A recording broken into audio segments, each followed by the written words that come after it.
কিয়ামতের আগে সমাজের সবচেয়ে বড় চোর বাটপার বদমাশগুলো নেতা হয়ে যাবে। তাদের নেতৃত্ব মেনে নিতে হবে বাধ্য হয়ে। ভয়ে লোকজন তাদেরকে সালাম দিবে, অন্তরে তাদের জন্য কোনো ভালোবাসা খুঁজে পাওয়া যাবে না। প্রতিটা কথা বিশ্বনবী কেমন যেন বাংলাদেশ দেখে দেখে বলছেন। চিল্লা এখন ঠিক কিনা? আমানাত ওয়াল্লাযীনা হুম লিআমানাতিহিম ওয়া আহদিহিম রাউন। মুমিনের বৈশিষ্ট্য, মুমিন যদি প্রতিশ্রুতি দেয়, মুমিন যদি আমানত নেয়, ওই আমানতের খেয়ানত করে না।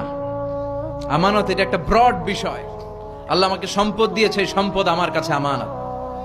আল্লাহ আমার ব্যক্তিত্ব দিয়েছে, এই ব্যক্তিত্ব আমার আমানত। আল্লাহ আমাকে ছেলে মেয়ে দিয়েছে, এটা আমার কাছে আমানত। আমার স্ত্রী আমার কাছে আমানত। যিনি মসজিদের ইমাম, পুরো মসজিদটা আপনার কাছে আমানত। যিনি হাই স্কুলের হেডমাস্টার, আপনার পুরো প্রাইমারি স্কুল, আপনার হাই স্কুল আপনার কাছে আমানত। যিনি চেয়ারম্যান, তার কাঁধের উপরে তার এলাকাটা আমানত। যিনি মেম্বার অফ দ্য পার্লামেন্ট, পুরো নির্বাচনী এলাকাটা তার কাছে আমানত। যিনি প্রধানমন্ত্রী, পুরো দেশটা তার কাঁধের উপরে আমানত। যার দায়িত্ব যত বড়, তার আমানতও। আমানতের খেয়ানত করে, এটা মুনাফিকের লক্ষণ। কথা বলেন। বিশ্বনবী বললেন, একটার পর একটা আমানতের খেয়ানত হতে থাকবে সমাজে।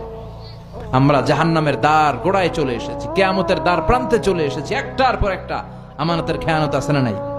এজন্য আমাদের যার কাঁধে যে আমানত আছে, ওই আমানত আমরা রক্ষা করতে হবে। চিল্লা এখন ঠিক কিনা? আমানতের খেয়ানত মুমিন কখনো হতে দিতে পারে। তার মানে আমানতের এই খেয়ানত সমাজে আছে না নাই? লক্ষ্মীপুরে আছে না নাই? হ্যাঁ, এত টুপি, এত দাড়ি, এত আল্লাহর ওলি, হ্যাঁ, আরো বেশি। এখানেও আমানতের খেয়ানত, সব জায়গায় আমানতের খেয়ানত। আল্লাহ আমরা যেন আমিন হতে পারি। বিশ্বনবী ছিলেন আস-সাদিক আল আমিন, সত্যবাদী, আমানতদার।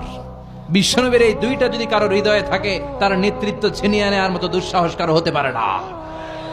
সত্যবাদী যদি হন, আর ট্রাস্ট অর্থিনেস যদি থাকে, আমানতদারিতা, লিডারশিপ আপনার হাতে ধরা দিবে। চিল্লা এখন ঠিক কিনা?